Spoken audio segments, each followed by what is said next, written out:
Hello everyone.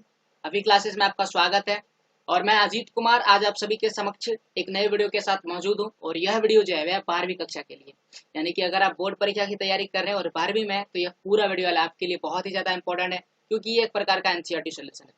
आज का video है पॉलिटिकल साइंस के लिए और आज इस वीडियो में हम लोग बात करेंगे राष्ट्रीय निर्माण की चुनौतियों के विषय में। राष्ट्र का मतलब होता है देश, और हमारा जो देश है भारत, ये विविधताओं से भरा है और आज ही नहीं बल्कि पहले से ही ऐसा था। तो ऐसे में जब भारत आजाद हुआ तो भारत का विभाजन हो गया, तो इस प्रकार से हमारे समक्ष राष्ट्र निर्माण की चुनौती उत्पन्न हो चुकी है। जब विभाजन हुआ तो विभाजन के समक्ष विस्थापन हुआ, यानी कि बहुत सारे लोग, लाखों लोग एक स्थान से दूसरे स्थान पर गए। भारत से पाकिस्तान गए, कुछ पाकिस्तान से भारत आए। तो ऐसे में विस्थापन हुआ, लोग एक स्थान से दूसरे स्थान पर गए। ऐसे में लोगों को एक रहने के लिए जगह चाहिए, यानी कि पुनर्वास की चुनौती उत्पन्न हो गई। उसके बाद हमारे देश के अंदर ही बहुत सारे ऐसे राजा थे, यह कह सकते हैं क्षेत्र थे, जिनको भारत में मिलाना था, वो भारत में नहीं थे, और वह कहलाया रजवाड़ों का विलय। तो वह भी एक नई चुनौती बनकर हमारे समक्ष आई। और इसके बाद जो नई चुनौती आई वह है राज्यों का पुनर्गठन, यानी कि विभिन्न राज्यों का पुनर्गठन कैसे किया जाए, ये महत्वपूर्ण चुनौती था। तो इन चुनौतियों के विषय में यह पूरा चैप्टर है और ये इस पूरे वीडियो का पार्ट 1 है। देखिए, यह पूरा वीडियो एक लंबी वीडियो श्रृंखला है, तो हम इसे पार्ट वाइज अध्ययन करेंगे। पहले पार्ट में हम लोग पढ़ेंगे राष्ट्र निर्माण की चुनौती, फिर हम लोग पढ़ेंगे दूसरे पार्ट में कि किस प्रकार से विभाजन हुआ, विभाजन से विस्थापन और पुनर्वास की कैसे चुनौतियां उत्पन्न हुई, फिर हम लोग देखेंगे कि राजवाड़ों का विलय किस प्रकार से किया गया। अंत में हम लोग देखेंगे राज्यों का पुनर्गठन जो था वह किस प्रकार से किया गया। तो ये सारी मुख्य चुनौतियों के विषय में पढ़ेंगे और इनके विषय में विस्तार से अध्ययन करेंगे। तो आइए हम लोग देखते हैं आज का पहला पार्ट। और आज के पार्ट का टॉपिक क्या है? राष्ट्र निर्माण की चुनौतियां। तो देखिए, जब राष्ट्र का निर्माण होता है तो उसमें विभिन्न प्रकार की चुनौतियां आती है।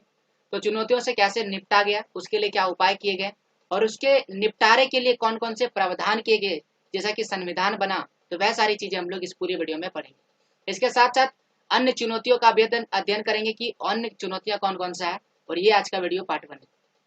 तो इसे अंत तक देखिए और समझिए राष्ट्र निर्माण की चुनौतियां। तो देखिए, इस पूरे वीडियो का अगर आप पीडीएफ चाहते हैं तो अभी क्लासेस को टेलीग्राम में फॉलो कर सकते हैं। मुझसे जुड़े हुए किसी भी पर्सनल सवाल के लिए आप मुझे इंस्टाग्राम या फेसबुक पर फॉलो कर सकते हैं। मेरे चैनल पर और भी बेहतर एनसीईआरटी सॉल्यूशन पहले से ही मौजूद है।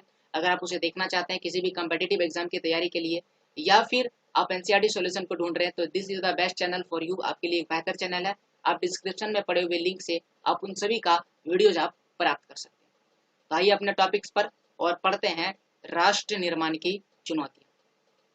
राष्ट्र निर्माण की अगर चुनौतियों की बात करें तो हमारा देश भारत जो है वह आजाद हुआ। कब आजाद हुआ? 15 अगस्त 1947 को। वैसे तो हम लोग 15 अगस्त बोलते हैं, बट 14 अगस्त और 15 अगस्त के मध्य, आप कह सकते हैं रात को, या फिर इस दोनों के मध्य में हमारा देश क्या हुआ? आजाद हुआ। और आजाद होते ही हमने क्या अपनाया? हमने अपनाया लोकतंत्र। बहुत सारे ऐसे देश हैं जिन्होंने लोकतंत्र को नहीं अपनाया। क्यों नहीं अपनाया? क्योंकि वह इसको नहीं समझ सकते थे, लोकतंत्र को नहीं अपना सकते थे। उसके पास ढेर सारे कारण थे लोकतंत्र को नहीं अपनाने का। और हमारा देश आजाद होते ही हमने क्या अपनाया? लोकतंत्र को अपनाया। ये हमारे लिए चुनौती बन जाती है। तो देखिए, हमारा देश आजाद हुआ 1947 को, परंतु आजादी से पहले भारत का विभाजन हो चुका था। भारत दो भागों में बढ़ चुका था, और वह भी धर्म के आधार पर बटा। और जो मुस्लिम क्षेत्र थे, यानी कि जो मुस्लिम धर्म को मानते थे, जो मुस्लिम बहुसंख्यक क्षेत्र था, वह क्षेत्र बन गया पाकिस्तान। तो ऐसा नहीं कि हम किसी एक क्षेत्र को पाकिस्तान बोले, यहाँ पर पाकिस्तान का मतलब क्या हो गया? मुस्लिम बहुल संख्या वाला क्षेत्र, यानी कि वह क्षेत्र जहाँ पर मुस्लिम धर्म के लोग बहुत सारे हैं, यानी उसकी संख्या अधिक है, वह बन गया पाकिस्तान। और जो बाकी शेष बच जाता है, वह शेष जो क्षेत्र है वह क्या बन गया? भारत हो गया। तो इस प्रकार से देश को आजादी तो मिली, लेकिन किस आधार पर मिला? बंटवारे के साथ देश आजाद हुआ, देश का बंटवारा हो चुका था। और इस तरह से हमारे समक्ष भारत के सामने राष्ट्र को एकता में बांधना, ये राष्ट्र के निर्माण की पहली चुनौती बन गई। तो राष्ट्र के लिए हमारे समक्ष 3 चुनौतियां थी, जिसे हम तत्कालिक चुनौतियां भी कहते हैं। लेकिन इन तीनों में से जो पहली चुनौती है वह कहलाती है राष्ट्र निर्माण की तत्कालिक चुनौती। तो वह 3 चुनौतियां कौन कौन सी थी? जो पहली चुनौती थी वह थी एकता के सूत्र में बांधना, यानी कि भारत में धर्म के आधार पर जो कह सकते हैं विभाजन हुआ, जिससे देश में एकता खराब हो गई थी, और इस एकता के सूत्र में बांधना, इस पूरे भारत को गढ़ना, ये हमारी सबसे पहली क्या कह सकते हैं चुनौती थी। भारतीय समाज बहुत ही ज्यादा विविधताओं से भरा था।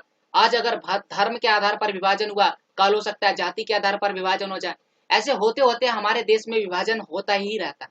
तो इस आधार पर हमारे समक्ष पहली चुनौती थी भारत को एकता के सूत्र में बांधना।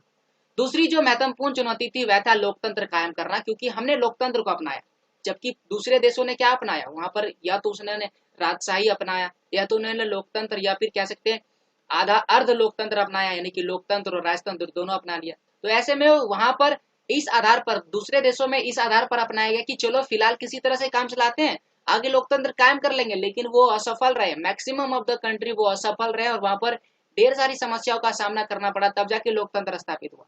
बट हमारे देश यानी कि हमारे जो देश है भारत देश ने हम क्या अपनाया, लोकतंत्र यानी कि डेमोक्रेसी को चुना। तो ये दूसरी समस्या था कि लोकतंत्र तो हमने अपना लिया, बट इसे कायम कैसे कर सकते हैं, कैसे इसे कह सकते हैं बढ़ा सकते हैं, इसे सरल तरीके से बेहतर तरीके से चला सकते हैं। तीसरी जो चुनौती थी वह थी विकास करना, यानी कि हमारे देश को अंग्रेजों ने पूरी तरह से चूस लिया था, उन्हें खिंजोड़ दिया था, निचोड़ लिया था, हमारे देश को गरीब बना दिया था। ऐसे में हमें विकास करना बेहद ही ज्यादा जरूरी था। इसलिए एक एक क्षेत्र का नहीं भला हो, बल्कि समूचे समाज का किस तरह से भला हो, ये हमारे समक्ष तीसरी चुनौती। और ऐसा नहीं हो कि एक समाज का भला हो रहा और दूसरा कुछ ऐसा तकबा हो, ऐसा समूह जिसका भला ना हो, ये हमारे समक्ष ना हो ऐसा।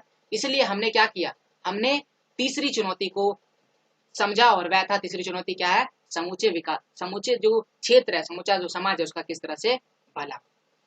अब आइए हम लोग बात करते हैं तत्कालिक चुनौती के विषय में। तो हमने ये चीज समझ चुका है कि हमारे समक्ष जो पहली चुनौती थी एकता के सूत्र में बांधना, ताकि हमारा देश और ज्यादा विभाजित न हो, ये हमारे लिए तत्कालिक चुनौती थी।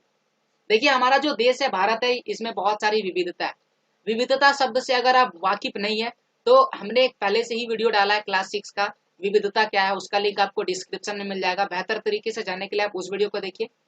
तो यहाँ पर हम लोग समझते हैं कि हमारा जो देश है, अगर आप उत्तर से दक्षिण की ओर जाइए, चाहे पूर्व से पश्चिम की ओर जाइए, बहुत ज्यादा विविधता, बहुत ही ज्यादा अंतर है। लोग अलग अलग बोली बोलते हैं, अलग अलग तरह के भाषा बोलते हैं, लोगों की संस्कृति अलग है, लोगों के रीति रिवाज अलग है, लोगों का धर्म अलग है। यहाँ पर विभिन्न धर्म के लोग रहते हैं। इसके आधार पर या फिर इसके अलावे बहुत सारे ऐसे बेसिस है जिसके आधार पर यहाँ पर विविधता पाई जाती है। अगर इन विविधताओं में भी अगर विभाजन हो जाए तो हमारा देश टूट जाता है। इसलिए हमारे समक्ष इन विविधता में एकता की स्थापना करना और एक अखंड भारत का निर्माण करना, यह हमारे लिए पहली चुनौती थी, जिसे हम तत्कालिक चुनौती भी कहते हैं। अब इस चीज की कल्पना कीजिए, यदि अखंड भारत के निर्माण नहीं हो, यानी कि एकता और अखंडता की स्थापना नहीं की जाएगी, तो भारत बहुत सारे टुकड़ों में विभाजित हो जाएगा। और मान के चलिए कि आप ऐसा समझ लीजिए छोटे छोटे टुकड़ों में यूरोप से भी छोटे छोटे देश हमारे देश में बन जाते हैं। तो इन चुनौतियों को, इस पहली चुनौती को खत्म करने के लिए हमने इसे तत्कालिक चुनौती के रूप में चुना। अब जो महत्वपूर्ण प्रश्न आता है कि आखिरकार ये जो चुनौतियां थी इसे किस प्रकार से निपटा गया, कौन से वैसे उपाय किए गए जिससे इन सभी चुनौतियों से निपटारा पाया गया। तो इसके लिए भारत ने क्या किया, एकल नागरिकता का प्रावधान रखा गया, यानी कि भारत का कोई भी नागरिक हो, चाहे वो किसी भी धर्म से संबंध रखते हो, किसी भी जाति से संबंध रखता हो, चाहे वो किसी भी प्रकार का बोली बोलता हो, सब एक है, सभी भारतीय है। सबसे पहले वो भारतीय है, इसी को बोलते हैं एकल भारतीय का प्रावधान। उसे सभी वो अधिकार दिया जाएंगे जो किसी अमीर को दिया जाएगा, किसी गरीब को दिया जाएगा, किसी अलग धर्म के लोगों को दिया जाएगा, सभी अधिकार दिया जाएगा, और इससे सब में एकता आने लगी। दूसरा जो था, इन सब के लिए एक संविधान बनाया गया। ऐसा नहीं कि अलग अलग व्यक्ति के अलग अलग संविधान बनाया गया, अलग जाति धर्म के लिए अलग अलग संविधान बनाया गया, ऐसा नहीं, सबके लिए एक संविधान है। एक संविधान का मतलब हो गया कि सब बराबर हो गया, ये सबसे पहला चीज किया गया। और सबसे इंपॉर्टेंट और सबसे महत्वपूर्ण बात क्या था, भारत में प्रस्तावना रखा गया। प्रस्तावना यानी आप समझ सकते हैं भारत का छोटा संविधान भी इसे कहते हैं।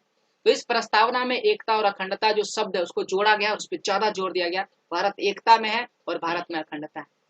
और इसी आधार पर 15 अगस्त 1947 को जब भारत आजाद होता है तो हमने किस चीज की स्थापना कर दी, लोकतंत्र की स्थापना कर दी, और इसको धीरे धीरे आगे बढ़ाता चला गया। यहाँ पर एक बात समझिए, जब हम आजाद हुए, हम आजादी पा लिए, हमने लोकतंत्र को काम कर लिया, लेकिन हमारे समक्ष जो दूसरी चुनौती थी वह था रक्षा करना। यानी कि हमारा जो लोकतंत्र है इसकी स्थापना तो हो गई, लेकिन लोकतंत्र की रक्षा किस तरह से किया जाए, कैसे लोगों को विश्वास दिलाया जाए कि लोकतंत्र जो है वह बेहतर शासन है, डेमो। इसके लिए हमने क्या किया, इसके लिए संविधान में अलग अलग प्रावधान किए गए, लोगों को अलग अलग तरह की अधिकार दिए गए, उनको गारंटी दिया गया, उनको मौलिक अधिकार की गारंटी दी गई, उनको मतदान का अधिकार दिया गया। उनको उनमें बहुत सारी विविधता थी, इन विविधता में मतभेद ना हो, ये सारी चीजों को ध्यान रखा गया। लोगों में मतभेद को समाप्त करने के लिए समान विकास, ये सारी जो चीजें था इसका प्रावधान किया गया। और इस तरह से हमने क्या किया, चुनौतियों से निपटारा पाया। लेकिन यहाँ पर निपटारा नहीं पाया जा सकता। निपटारा करने के लिए हमने एक अलग चीज किया। हमने क्या किया, हमने संविधान में यह साफ कहा कि सबके साथ समान बर्ताव किया जाएगा। अल्पसंख्यक हो चाहे बहुसंख्यक हो, किसी भी समुदाय को दूसरी नजर से नहीं देखा जाएगा।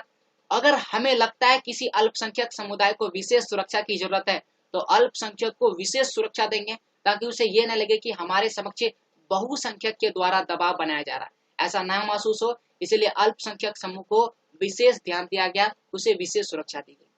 साथ ही साथ संविधान ने क्या किया, राज्यों के नीति निर्देशक सिद्धांतों के अंतर्गत लोक कल्याण के उन लक्ष्यों को भी स्पष्ट कर दिया जिन्हें राजनीति के लिए जरूरी था। यानी कि लोगों के कल्याण के लिए जो भी चीजें था उसे भी स्पष्ट कर दिया गया जो राजनीति के लिए जरूरी है। और इन सभी चीजों को करके हमने क्या किया, हमने पहली चुनौती से निपटारा पा लिया, दूसरी चुनौती से निपटारा पा लिया और तीसरी चुनौती से निपटारा पा लिया। तो इस प्रकार से हमारे समक्ष जो प्रमुख चुनौतियां थी, जिसे तत्कालिक चुनौतियां कहते हैं, ये हमारे समक्ष खत्म होते नजर आए। लेकिन इसके अलावा हमारे समक्ष बहुत सारी ऐसी चुनौतियां थी जिससे हमें निपटारा पाना था। जैसे कि भारत का विभाजन जब हुआ तो विभाजन के समय लोग का जो विस्थापन हुआ उसे किस प्रकार से बसाया जाए, यानी कि पुनर्वास किस प्रकार से किया जाए, ये सबसे पहली चुनौती थी। दूसरी जो थी, जो देशी रियासत है यानी कि जो रजवाड़े हैं उसको कैसे मिलाया जाए, ये चुनौती थी, इसको किस प्रकार से खत्म किया जाए। और राज्यों का पुनर्गठन किस प्रकार से किया जाए, ये अन्य चुनौतियां। इसके अलावा भी भारत में जातिवाद, सांप्रदायिक क्षेत्रवाद, भाषावाद, आतंकवाद, नक्सलवाद, या कह सकते हैं राजनीतिक अपराधीकरण, यानी कि राजनीति में जो अपराध होते हैं वह सारे, भ्रष्टाचार, गठबंधन की राजनीति, ये सारी चीजें जो थी ये हमारे समक्ष अन्य लोकतंत्र को कायम करने और एक स्वतंत्र भारत को बेहतर चलाने में रुकावट पैदा कर रही थी। और इन चुनौतियों से निपटारा पाना हमारे लिए मुख्य लक्ष्य बन गया था। तो हमने यहाँ पर क्या सीखा कि हमारे समक्ष जितनी भी चुनौतियां थी उससे हमें अलग अलग तरीके से निपटारा पाया जा सकता है। तो हम इन सभी वीडियोस को आगे वीडियोस में बेहतर तरीके से समझेंगे और पार्ट 2 में हम लोग पढ़ेंगे कि किस प्रकार से विभाजन, विस्थापन और पुनर्वास हुआ। तो यहाँ पर ये अपना पार्ट 1 जो है वह समाप्त हो जाता है। उम्मीद करते हैं आपको यह वीडियो बेहतर समझ में आएगा। अगर बेहतर समझ में आए तो प्लीज वीडियो को लाइक करें और ऐसे अन्य बेटर वीडियोज के लिए हमारे चैनल को सब्सक्राइब करें। Thanks for the listening, have a nice day.